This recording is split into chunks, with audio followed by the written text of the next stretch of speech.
अस्सलामुअलैकुम dear student. आज जो बायोलॉजी का टॉपिक मैं स्टार्ट करने जा रहा हूं वो है होम्योस्टेसिस से क्या मुराद है। नीज ऑस्मो रेगुलेशन, थर्मो रेगुलेशन और एक्सक्रीशन में फ़र्क बताएं। यानी कि what is homeostasis, differentiate between osmo regulation, thermo regulation and excretion. तो जानते हैं सबसे पहले कि होम्योस्टेसिस से क्या मुराद है। होम्योस्टेसिस बेसिकली दो वर्ड से मिलके बना है, होम्यो और स्टेटिस। होम्यो मीन सेम, एक जैसे, यकसा। स्टेट्स मीन कंडीशन, हालात। इससे मुराद क्या हुआ कि जानदारों में बैरूनी माहौल में होने वाली तब्दीलियों के बावजूद जानदारों के अंदरूनी हालात में इत्दाल और तवाज़ुन का कायम रहना, बरकरार रहना होम्योस्टेसिस कहलाता है। यानी आप यूं भी कह सकते हैं कि माहौल में होने वाली तब्दीलियों के बावजूद किसी जानदार के अंदरूनी माहौल का यकसा रहना होम्योस्टेसिस कहलाता है। तो इसको मैं यूं डिफाइन करूंगा शॉर्टकट आपके साथ कि आप भी कॉपी निकाल के साथ नोट करें ताकि इसकी शॉर्टकट जो डेफिनेशंस हैं वो आपके पास नोट हो जाएं। तो होम्योस्टेसिस से मुराद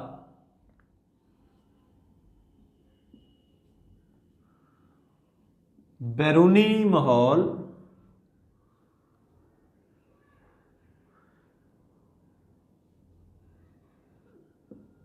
में होने वाली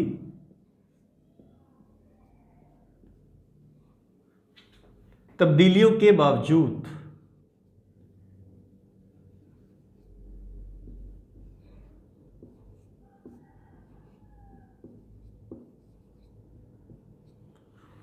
जानदारों के अंदरूनी हालात में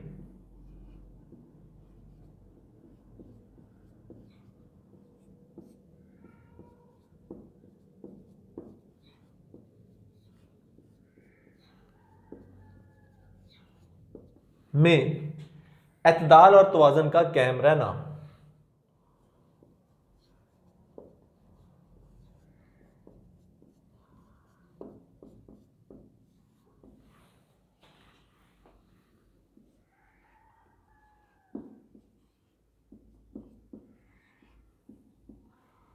होम्योस्टेसिस कहलाता है।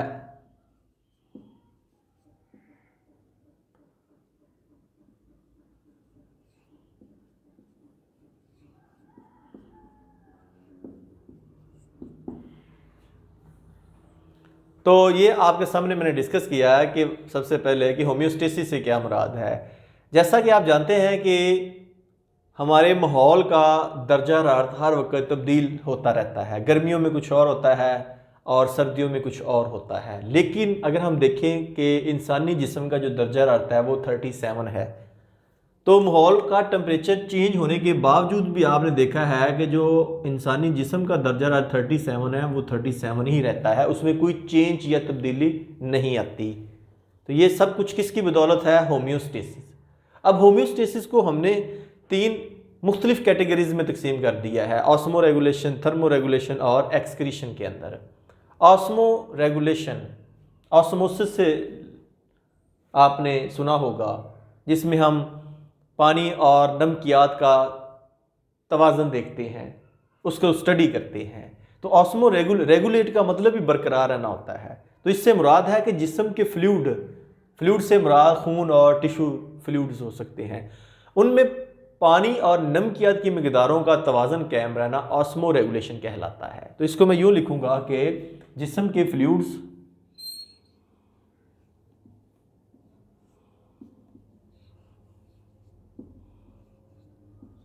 मीन लिक्विड्स, मायात जो जिस्म में मौजूद होते हैं, उनमें खून और आप कह लें कि टिश्यू फ्लूइड,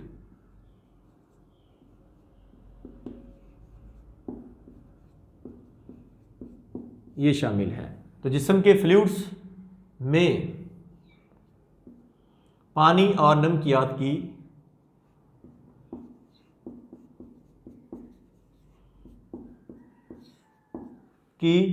मिकदारों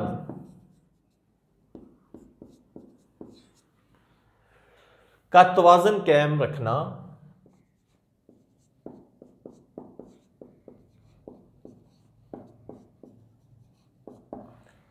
ऑस्मो रेगुलेशन कहलाता है।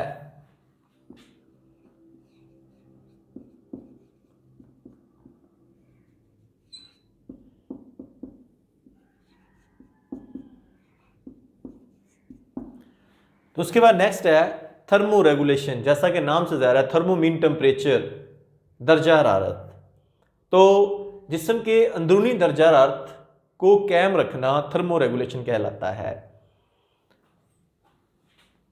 यूं लिखेंगे आपके शॉर्टकट, जिस्म के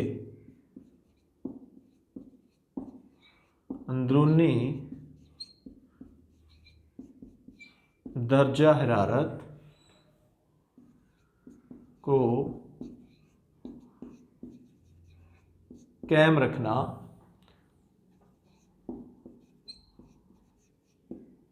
थर्मो रेगुलेशन कहलाता है।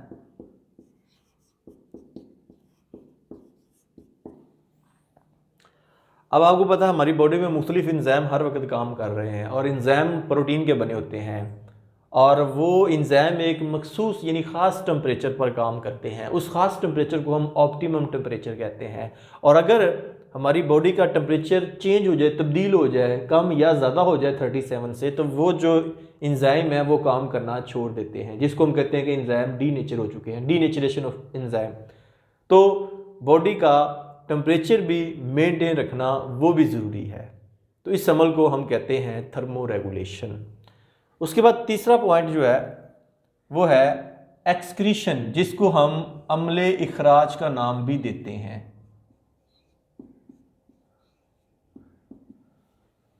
जिस्म के अंदर मेटाबॉलिज्म के नतीजे में बनने वाले जो बेकार मादे हैं उनका जिस्म से इखराज, ताकि अंदरूनी हालात में तवाज़न कायम रहे। इस अमल को हम एक्सक्रीशन कहते हैं, यानी अमले इखराज। तो मैं यूँ लिखूंगा कि जिस्म के अंदर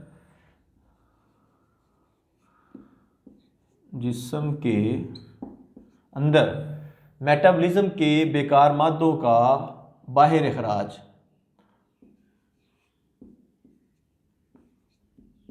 मेटाबॉलिज्म। अब मेटाबॉलिज्म से क्या मुराद है?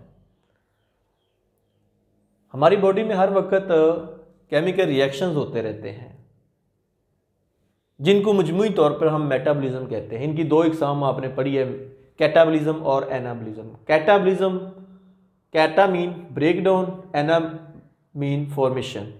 तो कैटाबॉलिज्म वो प्रोसेस होता है जिसमें खुराक के बड़े बड़े मालिक्यूल टूटकर छोटे मालिक्यूलों में तब्दील हो जाते हैं, या आप यूँ कह लें कि पेचीदा मालिक्यूल टूटकर सादा मालिक्यूल में तब्दील हो जाते हैं। इस अमल को कहते हैं कैटाबॉलिज्म। और जब सादा मालिक्यूल हमारे जिस्म का हिस्सा बन जाते हैं, प्रोटोप्लाज्म का हिस्सा बन जाते हैं, तो हम कहते हैं कि ये एनाबॉलिज्म है। या आप यूँ भी कह लें कि जब सादा मालिक्यूल मिलकर दोबारा पेचीदा मालिक्यूल बना देते हैं तो उसको हम कहते हैं एनाबॉलिज्म। और दोनों को मिला के, कैटाबॉलिज्म और एनाबॉलिज्म को हम कहते हैं मेटाबॉलिज्म। और बायोलॉजी की वो शाख जिसमें हम मेटाबॉलिज्म का मुताला करते हैं उसको हम कहते हैं बायोकेमिस्ट्री।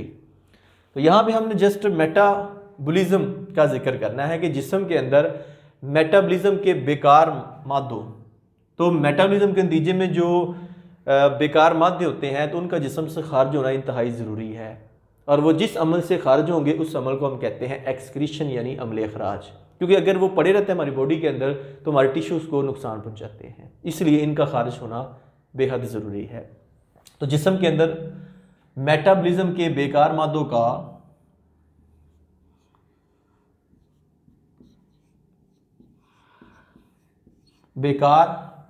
का बाहर इखराज, यानी कि जिस्म से बाहर निकलना, किस लिए? ताकि अंदरूनी हालात मतवाज़न रहें, यानी कि जिस्म के अंदर जो हालात है वो मतवाज़न हैं, अंदरूनी हालात मतवाज़न रहें। इस अमल को हम कहते हैं एक्सक्रीशन। तो ये आज का मेरा टॉपिक था कि होम्योस्टेसिस से क्या मुराद है और ऑस्मो रेगुलेशन, थर्मो रेगुलेशन और एक्सक्रीशन में फ़र्क बताएं। तो एक दफ़ा फिर मैं इसको रिवाइज करूंगा। होम्योस्टेसिस दो लफ्ज़ों से मिलकर बना, होमियो और स्टेटिस से। होम्यो का मतलब सेम, एक जैसे हालात।